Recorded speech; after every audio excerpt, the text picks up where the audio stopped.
What's really happening in Minnesota? Fraud, immigration enforcement, and the fallout. Today we're breaking down the rapidly unfolding situation in Minnesota, where viral claims of massive fraud in Somali-run daycare centers and healthcare programs have led to federal investigations, frozen funding, political firestorms, and an escalation in immigration enforcement by ICE and DHS. You've probably seen clips online claiming billions in fraud, but what's confirmed? What's disputed? And how is the governor tied into all of this? Let's unpack it.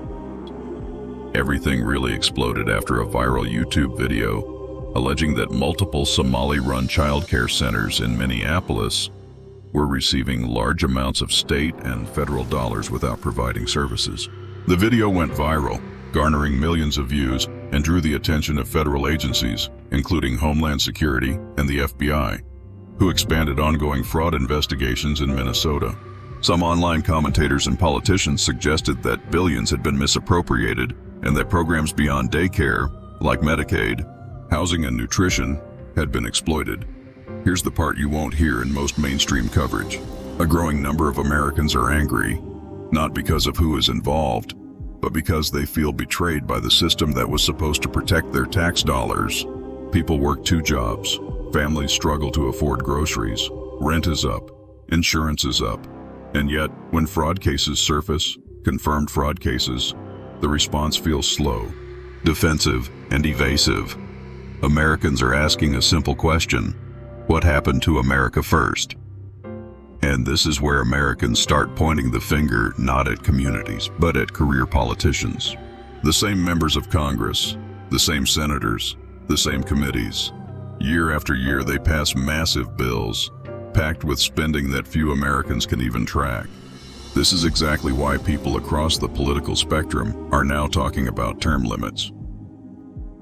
At some point, people will look at this body and say, maybe we should get rid of all 435 members of the House and all 100 members of the Senate and start over, because Congress is literally failing the American people. Because when the same people stay in power for decades, accountability doesn't just weaken, it disappears. Here's where it gets complex. Officials have confirmed that long-running fraud cases exist in Minnesota, including the well-documented Feeding Our Future scandal, a nonprofit that stole hundreds of millions from federal food aid programs. Federal prosecutors estimated losses in various programs possibly in the billions, though figures vary and are disputed. But state investigators have also said that some of the daycare centers highlighted in the viral video were operating normally when officials checked on them, casting doubt on parts of the viral claims. This has created a reality where some fraud convictions are real, but some public claims are not verified, according to the state. So, who do you believe? In response, the Trump administration froze all federal child care funding to Minnesota until it can prove the money is being spent legitimately, a dramatic move that affects thousands of working families. This looks like a step in the right direction. Will Trump ever actually stick to his word about "Make America Great Again"? We will find out soon enough. The Department of Health and Human Services is demanding comprehensive audits of how funds are being used.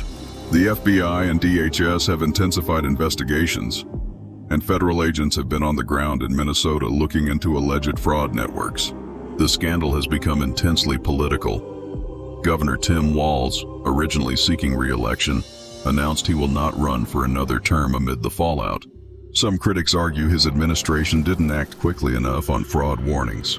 Others, including the governor himself, say the issue has been exploited politically and that broad anti-immigrant rhetoric is unfair and harmful. Now add another layer: immigration enforcement.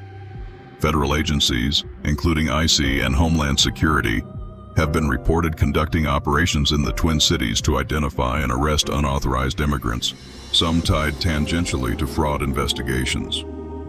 These operations, dubbed Operation Metro Surge, are among the largest immigration enforcement actions in recent years. Critics say linking these enforcement actions to fraud targets immigrant communities unfairly, while supporters argue it's a necessary step to dismantle fraud networks. There's 2 things for certain: you're either part of the problem or part of the solution. The fallout hasn't just been political. Some Somali American child care providers and community members have reported threats, harassment, and vandalism after the viral claims linked their businesses to fraud. Families who rely on subsidized child care are now caught in the middle, unsure whether funding will resume or if programs will survive the scrutiny. It's crucial to make a distinction.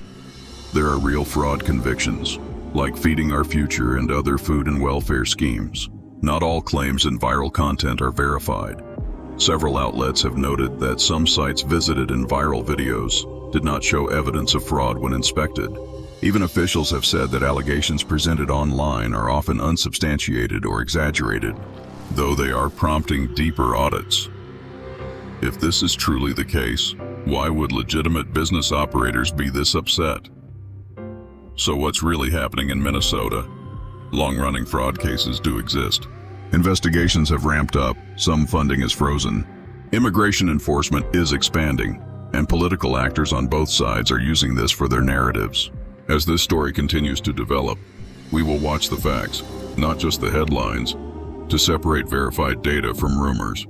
Americans are extremely furious how the United States government are supporting immigrants rather than their own citizens. For decades, politicians on both sides promised accountability, promised oversight, promised that taxpayer money would serve American citizens first. But when fraud is exposed, not hypotheticals, but court cases, indictments, convictions, why does the conversation suddenly shift away from the victims, the taxpayers? Why does demanding audits suddenly become controversial? Why does asking basic questions get framed as divisive? Americans are not demanding blame, they're demanding answers. This is where trust breaks down. When government programs are shown to be vulnerable, whether it's food aid, health care, or child care, citizens expect full transparency. But instead, what they see are delayed audits, resistance to subpoenas, officials downplaying losses, and politicians discouraging further investigation. That fuels suspicion, not because people want conspiracy theories, but because sunlight should never be feared if nothing is being hidden. Let's be clear about something. This video is not accusing anyone of guilt, but it is asking a legitimate question.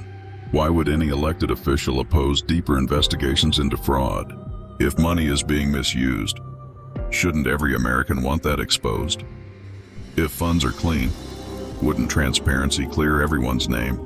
Opposition to oversight raises concerns not because guilt is assumed, but because accountability is non-negotiable in a functioning democracy. Online, you'll hear another argument gaining traction. Viral videos are not investigations.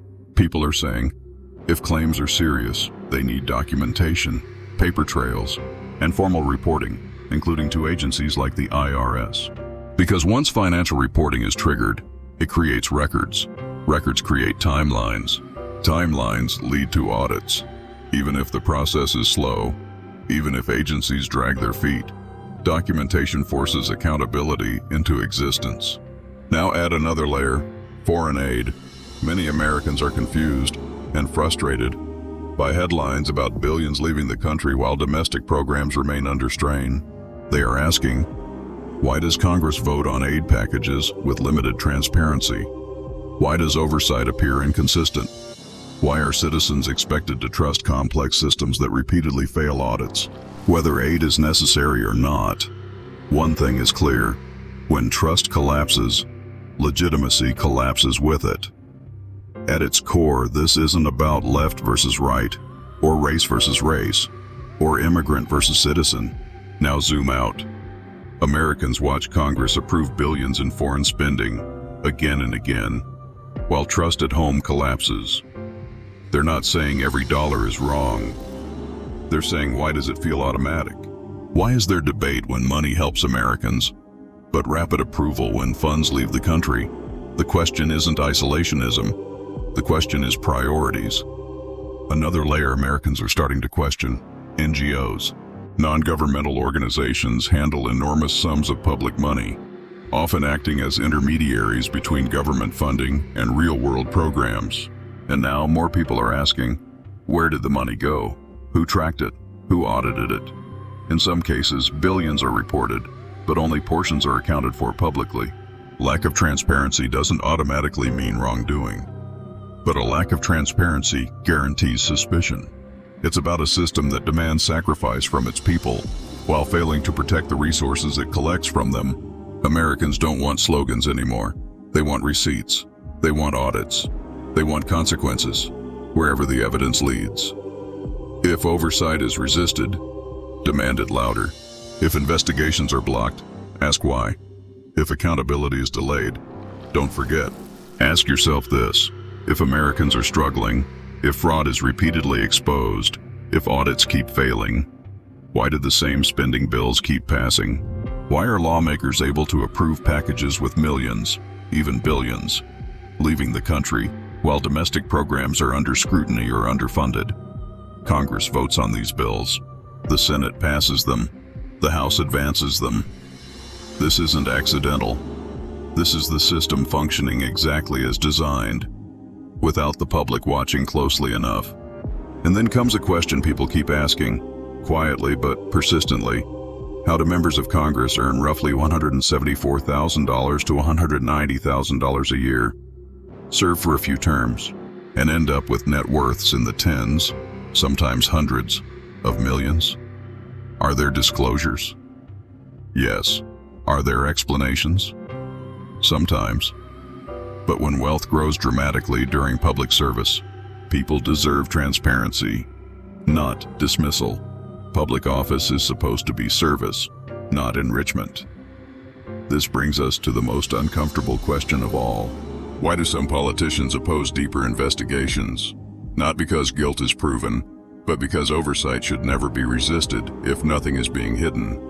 When investigations are blocked, when audits are minimized, when questions are labeled dangerous or divisive, this isn't rage for the sake of rage. This is what happens when citizens feel ignored, taxed, and dismissed, while institutions protect themselves first. People aren't asking for chaos. They're asking for accountability. And when systems refuse transparency, the silence speaks louder than any accusation ever could. Public trust erodes even faster, because when trust is gone, the system doesn't just crack, it collapses.